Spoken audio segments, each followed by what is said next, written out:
Hey guys, tonight we glide into Wawel Castle in Krakow, where flickering candlelight blends with the scent of incense and intrigue, and Leszek II the Black, a Polish prince, reigns over a court as dazzling as it is dangerous. You stand in a golden-lit hall, crimson silk tapestries hiding whispers of betrayal. A noble in an indigo cloak adjusts his feathered cap, his eyes glinting with secrets. Could he be plotting against the prince? You'd last 5 minutes in this maze of silks and schemes before tripping over a hidden dagger. So, before you get comfortable, take a moment to like the video and subscribe, but only if you genuinely enjoy what I do here. Whisper in the comments where you're drifting off from and the hour on your clock. Now, dim the lights, maybe turn on a fan for that soft background hum, and let's drift into tonight's shadowy tale together. You glide through the great hall of Wawel Castle in Krakow, the year 1279, where the air is thick with the scent of beeswax and spiced wine, as if the very walls are drunk on opulence. The hall shimmers under the glow of bronze candelabras, their golden light dancing on crimson silk tapestries, but you feel a chill beneath the warmth, a murmur of discontent among the nobles. Leszek II, in a russet cloak and a simple silver crown, moves among his courtiers, his smile as bright as the candles, but twice as fragile. His pacts, alliances with Bolesław the Chaste to unify Poland, have stirred envy, and you hear the rustle of silk as plots weave through the crowd. These nobles, you think with a wry smile, wear their masks better than any banquet. Imagine losing your loyalty in this den of intrigue. The hall is a spectacle of extravagance, its marble floors polished to a mirror sheen, reflecting the teal and crimson silks of the courtiers. A silver flagon brims with wine, its surface etched with the Polish eagle, and you notice a wicker basket of parchment scrolls, their edges curling as if hiding secrets. A lady in a saffron gown adjusts her pearl-encrusted veil, her fingers brushing a folded letter, perhaps a love note or a call to rebellion. A harp's melody drifts through the air, soft but sharp, like the courtier's smiles. Leszek gestures to a servant, who nearly drops a tray of crystal goblets, and you stifle a laugh. Poor soul, juggling wine and schemes with equal clumsiness. The historical nugget here is a glittering one. In 1279, Leszek II ascended as High Duke of Poland, seeking to unify the fragmented duchies through pacts with lords like Bolesław the Chaste. His reforms, centralizing power and bolstering the church, rankled nobles, especially those like Duke Mieszko of Cheshire, who coveted their own authority. You can almost taste the bitterness in the air, can't you? Leszek's alliances, though aimed at peace, sowed seeds of betrayal, as nobles quietly schemed in the shadows of Wawel's court, laying the foundation for his later tragedies. Now, for a quirky elite oddity, Leszek demanded his feast feature bread toasted with wild forest honey, a luxury so extravagant it required a team of beekeepers. Imagine the servants, grumbling as they chased bees, while nobles savored the delicacy. You have to chuckle. These princes spent more on honey than on armies. Picture Leszek, raising a goblet of wine, unaware his treasury groaned under his whims. It's the kind of excess that makes you glad you're just a visitor, not hunting bees for a prince's feast. You drift closer, your shadow blending with the candlelight's flicker. A scroll on the table catches your eye, its crimson seal broken, perhaps a letter from Bolesław or a warning from an ally. The scent of ink cuts through the damp air, and you notice Leszek's medallion, engraved with a Polish eagle, glinting like a reminder of the court's earlier days. A noble in an indigo cloak whispers to another, their words sharp as a dagger's edge, and you wonder if they pledge loyalty or betrayal. A servant stumbles, nearly toppling a bronze candelabrum, and you smile softly. Poor soul, caught between silks and schemes. The scholarly riddle that lingers is a tantalizing one. Did Leszek's pacts strengthen Poland, or did they unwittingly invite betrayal? Historians debate whether his unification efforts laid the groundwork for peace or provoked enemies like Mieszko, leading to his downfall. Some see him as a visionary. Others argue his naivety handed traitors their chance. You feel the question's weight as you watch Leszek sign a scroll, his smile fading. If you were his counselor, would you advise caution or cheer his boldness? As you glide through the hall, the harp's notes soften, blending with the rustle of silks and the clink of goblets.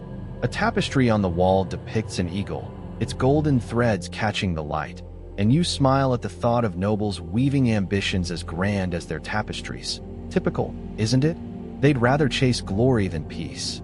Leszek pauses by a window, the night beyond dark and starless, and you wonder if he senses the eyes watching him. The air grows heavier, the scent of wine fading into a colder draft, as if the castle senses the storm to come. As you drift toward the doors, the candles dim, and the whispers of betrayal linger, a melody as haunting as the night itself. You glide into a grand banquet hall in Wawel Castle, Krakow, the air thick with the scent of roasted venison and spiced mead, where the glow of 100 candles casts flickering shadows in 1280. Leszek II the Black, Prince of Poland, presides at the high table, his russet cloak embroidered with silver eagles, a faint smile playing on his lips as he raises a goblet. Recall the crimson-sealed pact from the court? The hall hums with the chatter of nobles, their silks in teal and saffron rustling like whispers of dissent, and you sense a tension beneath the feast's splendor, as if daggers lurk behind every velvet fold. These nobles, you think with a chuckle, could hide a plot in their capes. Imagine mistaking a dagger for a dessert spoon in this den of schemes. The hall is a tapestry of opulence, its stone walls draped with crimson tapestries, their golden threads depicting Polish eagles soaring above ancient forests. A wicker basket brims with freshly baked bread, its crust glistening with wild honey, a nod to Leszek's lavish tastes. The table groans under silver platters of game and fruit, but you notice a noble in an indigo doublet, his hand lingering on a folded parchment, perhaps a toast to the prince, or a plan to unseat him. A lute's melody weaves through the air, soft but sharp, like the glances exchanged across the room. A servant, balancing a bronze ewer of mead, nearly trips over a trailing cloak, and you stifle a laugh. Poor lad, dodging both spills and conspiracies. The historical nugget here is a rich one. In 1280, Leszek II, as High Duke, pushed reforms to centralize power and strengthen the church, alienating powerful nobles like Mieszko of Czechin and Bolesław II of Mazovia. His efforts to unify Poland's fragmented duchies through pacts, recall his alliance with Bolesław the Chaste, stirred resentment among those who prized their autonomy. You can almost taste the mead's bitterness, can't you? The feast, meant to showcase Leszek's authority, became a stage for noble rivalries, as whispered plots grew among the clinking goblets, setting the groundwork for the scandals and betrayals that would shadow his reign. Now, for a quirky elite oddity, let's talk about Leszek's peculiar custom of gifting his courtiers silver eagle-shaped pins, crafted to symbolize Polish unity. Imagine the nobles, pinning them on with forced smiles, muttering about the cost while plotting their own agendas. You have to smile. These princes spent more on symbols than on soldiers. Picture a courtier, fumbling to fasten his pin while eyeing his rival, as if unity were a jest. It's the kind of extravagance that makes you glad you're just a visitor, not polishing silver for a hopeful prince. You drift closer, your shadow blending with the candlelight's flicker. A parchment on the table catches your eye, its ink still fresh, perhaps a decree from Leszek or a coded message among nobles. The scent of honey mingles with the smoky tang of candles, and you notice Leszek's medallion, its silver eagle glinting, a callback to the crimson seal in the court. A noble in a saffron cloak leans toward another, their whispers sharp as a quill's scratch, and you wonder if they toast loyalty or treachery. A page scurries past, nearly dropping a silver tray of pears, and you chuckle softly. Poor soul, caught between feasts and feuds. The scholarly riddle that lingers is a compelling one. Did Leszek's reforms strengthen Poland's future, or did they provoke the noble rivalries that hastened his doom? Historians debate whether his centralizing efforts laid a foundation for unity or alienated key allies, sowing seeds of betrayal. Some see him as a visionary prince. Others argue his ambition blinded him to the knives sharpening in his court. You feel the question's weight as you watch Leszek raise his goblet, his eyes scanning the hall. If you were his advisor, would you urge diplomacy or stand firm on his decrees? As you glide through the hall, the lute's notes soften, blending with the rustle of silks and the clink of goblets. A tapestry's eagle watches silently, its golden threads catching the light, and you smile at the thought of nobles weaving plots as grand as their feasts. Typical, isn't it? They'd rather scheme than savor the mead. Leszek pauses by a window, the night beyond dark and starless, and you notice his medallion glinting faintly, a reminder of his fragile power. The air grows heavier, the scent of venison fading into a colder draft, as if the hall itself senses the storm brewing. As you drift toward the arched doors, the candles dim, and the whispers of rivalry linger, a melody as haunting as the night's embrace. You slip into a dimly lit chapel within Wawel Castle, the air heavy with the scent of damp stone and burning incense, where a storm rages outside, its thunder rattling the stained glass windows in 1271. Princess Gryfina, Leszek II's wife, stands in a swirling indigo veil, her voice sharp as she hurls accusations at the prince, who lingers by a flickering altar. Recall the banquet hall's whispered plots? The chapel's shadows dance, hiding courtiers in russet cloaks, their murmurs blending with the rain's drumbeat, and you sense a scandal unfolding, its sting as sharp as the lightning outside. These nobles, you think with a wry smile, turn even prayers into gossip. Imagine mistaking a hymn book for a ledger of betrayals. The chapel is a somber contrast to the feast's opulence, its stone arches adorned with faded frescoes of saints, their eyes seeming to judge the unfolding drama. A wicker basket holds prayer scrolls, their parchment damp from the storm's breath seeping through cracks. Gryfina's veil flutters as she gestures, her words, claims of Leszek's failure to consummate their marriage, cutting through the incense's haze. Leszek, in a teal doublet, grips a bronze censer, his face pale, the eagle medallion from the court glinting faintly. A candle's flame trembles, casting shadows on a wooden cross, and you notice a noble in a saffron cloak slip a letter into his sleeve, perhaps a note to exploit this scandal. A cleric stumbles, nearly toppling a candelabrum, and you stifle a chuckle. Poor soul, caught between sacraments and secrets. The historical nugget here is a shocking one. In 1271, Gryfina, Leszek's wife, publicly accused him of impotence during a church inquiry, claiming their marriage was unconsummated after years. This scandal, aired before Krakow's clergy and nobles, humiliated Leszek and fueled rivalries. Recall the banquet's tensions? Gryfina's dramatic flight to a convent and her accusations, possibly exaggerated to gain allies, gave nobles like Mieszko of Czechin leverage to question Leszek's fitness to rule. You can almost hear the storm's roar, can't you? The scandal weakened Leszek's authority, sowing seeds of doubt that emboldened his enemies, setting the stage for later betrayals that would shadow his reign. Now, for a quirky elite oddity, consider this. During the inquiry, Gryfina gifted the clergy silver chalices engraved with doves, a subtle jab at Leszek's supposed failings. Imagine the priests, awkwardly accepting her gifts while scribbling notes for the bishop. You have to laugh. These royals turned even scandals into spectacles. Picture Gryfina, presenting a chalice with a pious smile, while whispers of her husband's shame spread. It's the kind of drama that makes you glad you're just a visitor, not polishing silver for a scorned princess. You drift closer, your shadow blending with the candlelight's flicker. A crumpled scroll lies near the altar, its crimson seal broken, perhaps Gryfina's plea to the church or a noble's coded message. The scent of incense mingles with the storm's damp chill, and you notice Leszek's medallion, its eagle catching the light, a callback to the banquet's fragile alliances.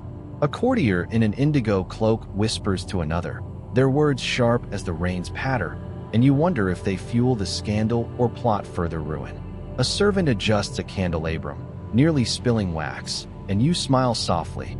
Poor soul, dodging both raindrops and rumors.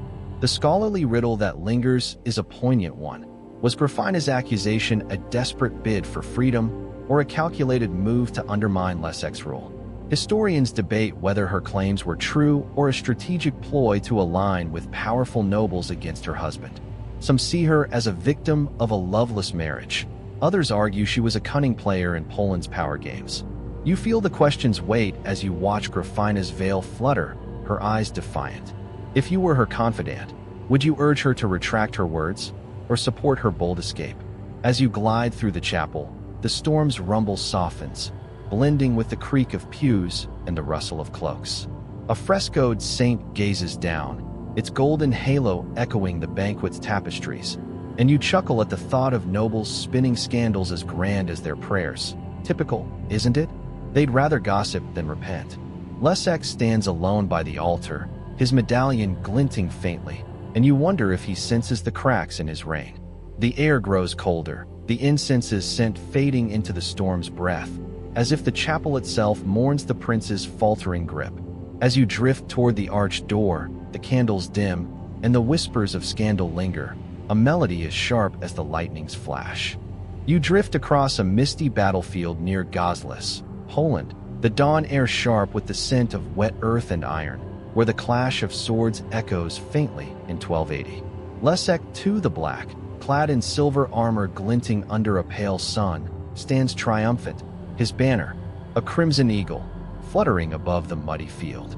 The victory over rebellious nobles feels glorious, yet you sense a shadow in the morning fog, a whisper of a pact with allies that carries a hidden cost. Recall Gryfina's accusations in the stormy chapel?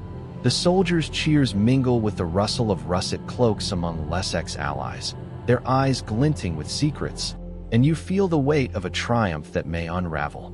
These nobles, you think with a wry smile, celebrate victories as if plotting the next war. Imagine raising a banner only to trip over a scheme. The battlefield is a canvas of chaos and glory, its churned earth strewn with broken lances and tattered banners in teal and saffron. A wicker basket, abandoned by a fleeing squire, spills parchment orders, their ink blurred by dew as if hiding their true intent. Leszek, his armor scarred but gleaming, grips a silver-hilted sword, his eagle medallion, seen in the banquet hall, catching the dawn's light. A noble ally in an indigo cloak, perhaps an envoy from Boleslaw the Chaste, adjusts a leather pouch, its contents, coins or a coded note, rattling faintly. The air hums with the distant neigh of horses and the creak of carts, but you notice a soldier stumble, nearly dropping a bronze shield, and you stifle a chuckle. Poor lad, dodging both arrows and intrigue. The historical nugget here is a pivotal one. In 1280, Leszek II secured a decisive victory at the Battle of Gozlis against rebellious nobles, including factions tied to Mieszko of Cheshire, strengthening his grip as High Duke. His reliance on allies like Boleslaw the Chaste and hired mercenaries, however, deepened noble resentment. Recall the banquet's whispered rivalries? You can almost smell the mud and iron, can't you? The triumph, meant to unify Poland's duchies, came at a cost. Leszek's pacts with powerful allies sowed distrust, as nobles like Boleslaw II of Mazovia saw his growing power as a threat. This victory, while glorious, tightened the web of betrayal that would haunt his reign. Now, for a quirky elite oddity, let's talk about Leszek's habit of rewarding his allies with gilded spurs, symbols of chivalry that cost a small fortune.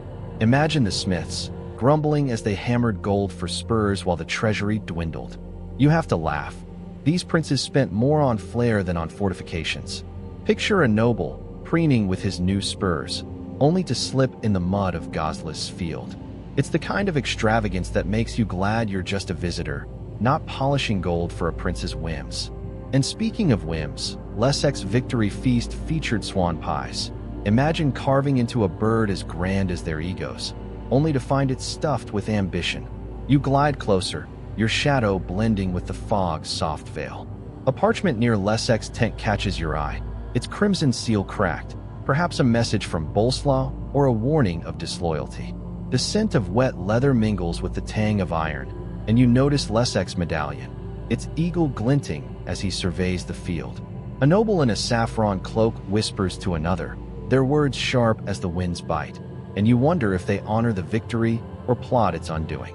A squire fumbles with a banner pole, nearly toppling it into the mud, and you smile softly. Poor soul, caught between glory and goofs. The battlefield's clamor softens, but the allies' glances feel colder than the dawn, as if loyalty is as fleeting as the mist. The scholarly riddle that lingers is a weighty one. Did Leszek's victory at Gozlis solidify his rule, or did his reliance on allies plant the seeds of his downfall? Historians debate whether his strategic pacts strengthened Poland or exposed him to betrayal by ambitious lords. Some see him as a masterful tactician, Others argue his trust in allies like Boleslaw blinded him to their ulterior motives. You feel the question's weight as you watch Leszek raise his sword, his face alight with triumph, yet shadowed by doubt. If you were his strategist, would you counsel vigilance or revel in the victory's glow? As you drift across the battlefield, the fog thickens, the crimson banners fading into a gray haze. A tapestry of an eagle, hung in a nearby tent, mirrors the banquet hall's golden threads, and you chuckle at the thought of nobles weaving victories as grand as their schemes. Typical, isn't it? They'd rather plot than praise. Leszek pauses by a fallen lance, his medallion catching a fleeting ray of sun, and you wonder if he senses the cost of his alliances. A soldier adjusts a bronze helm, nearly dropping it, and you smile. Imagine fighting for a prince when the real battle is trust. The air grows colder, the scent of earth fading into a damp chill, as if the field itself mourns the price of glory. You linger near Leszek's tent, the mist curling like a shroud, the cheers now distant echoes. The battlefield's scars, muddy ruts, broken shields, tell a story of triumph, but the noble's whispers hint at a darker tale. A parchment flutters in the wind, its words unreadable, yet you feel its weight, like a pact that binds and betrays. The eagle on Leszek's medallion gleams faintly, a reminder of his fragile power, and you sense the tide of his reign shifting. As you glide toward the horizon, the fog swallows the field, the banner's colors dimming, and the whispers of betrayal linger, a quiet dirge for a prince's fleeting victory.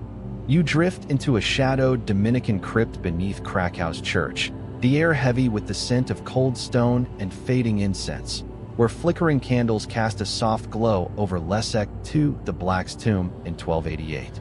The prince, once vibrant on Gazla's battlefield, recall those crimson banners? Now lies silent, his sudden death at 47 cloaked in mystery. Mourners in teal and saffron cloaks whisper, their voices mingling with the drip of water from ancient arches, and you sense a question lingering. Was it poison or fate? The crypt's chill wraps around you, as if the stone itself guards secrets of betrayal. These nobles, you think with a wry smile, mourn with one eye on the crown. Imagine plotting succession while lighting a candle. The crypt is a stark contrast to Wawel's grandeur, its damp walls etched with faint carvings of Polish eagles, their golden paint peeling like Leszek's legacy. A wicker basket holds wilted roses, their petals scattered near a bronze censer, its smoke curling like unanswered questions. Leszek's tomb, a simple stone slab, bears his eagle medallion, a callback to the banquet hall's glinting emblem. A noble in an indigo cloak adjusts a silver rosary, his fingers brushing a folded parchment, perhaps a prayer or a plot to seize power. The air hums with the soft chant of monks, but you notice a mourner's glance, sharp as a hidden blade. A cleric stumbles, nearly toppling a candelabrum, and you stifle a chuckle. Poor soul, tripping over grief and gossip alike. The historical nugget here is a haunting one. Leszek II died suddenly in 1288, possibly from illness, though rumors of poisoning by rival nobles swirled. His death, following the Gryfina scandal and Gazla's costly victory, left Poland fragmented, with no heir to secure his line. You can almost feel the crypt's damp chill, can't you?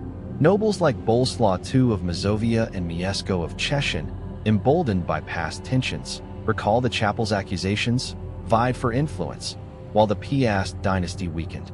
The lack of evidence fueled speculation. Was Leszek's death a natural end, or a noble's revenge for his centralizing reforms? His passing marked the end of a turbulent reign, leaving Poland to mourn and question. Now, for a quirky elite oddity, consider this. Leszek's funeral featured a ceremonial display of his gilded spurs, paraded by nobles as a symbol of his victories. Imagine the mourners dusting off those extravagant spurs while whispering about poison. You have to laugh. These royals turned even funerals into pageants. Picture a noble fumbling with the spurs' straps, as if chivalry could mask ambition. It's the kind of spectacle that makes you glad you're just a visitor, not polishing gold for a lost prince. And speaking of excess, the monks served honeyed wine at the wake.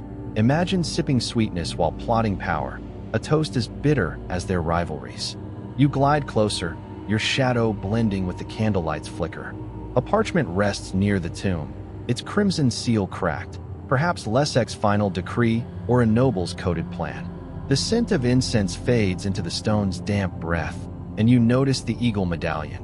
It's silver dull but poignant, a reminder of the court's fragile pacts. A mourner in a russet cloak whispers to another, their words sharp as the crypt's echoes, and you wonder if they grieve or scheme.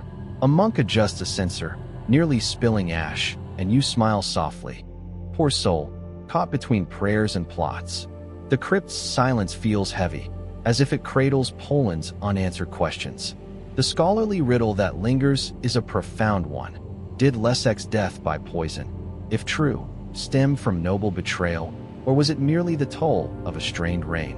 Historians debate whether rivals like Mieszko orchestrated his end to reclaim power, or if illness claimed a prince worn by scandals and battles. Some see him as a martyr of unity. Others argue his ambition invited his doom. You feel the question's weight as you watch the mourners' candles flicker, their light barely reaching the tomb. If you were Leszek's chronicler, would you write of murder, or let fate claim the tale? As you drift through the crypt, the chants soften, blending with the drip of water and the rustle of cloaks. An eagle carving watches silently, its golden flecks echoing the banquet's tapestries, and you chuckle at the thought of nobles weaving legacies as grand as their grief. Typical, isn't it? They'd rather plot than pray. The mourners' whispers fade, the candles casting long shadows over the tomb. A guard shifts, his armor clinking faintly, and you smile. Imagine guarding a prince when the real battle is memory. The air grows colder, the incense's scent dissolving into the stone's chill, as if the crypt itself mourns Leszek's lost dreams. You linger by the tomb, the eagle medallion a faint gleam, and you sense Poland's future slipping into shadow. You drift from the crypt, the candlelight fading into a gentle, endless void, where the scent of incense and stone melts into a winter's sigh. The golden eagles, the rustle of silks, the whispers of betrayal, all dissolve, like snowflakes on a quiet river. You're floating now, weightless, as Krakow's stars blur into a soothing shimmer, their glow a whispered promise of rest. Leszek's pacts, his scandals, his silent tomb, they slip into the night, leaving only the hum of a snowy silence. Share your thoughts below, and let the stillness carry you to slumber. Subscribe to Dark Lens Stories for more tales of noble shadows. Next, a Medici's poisoned chalice awaits.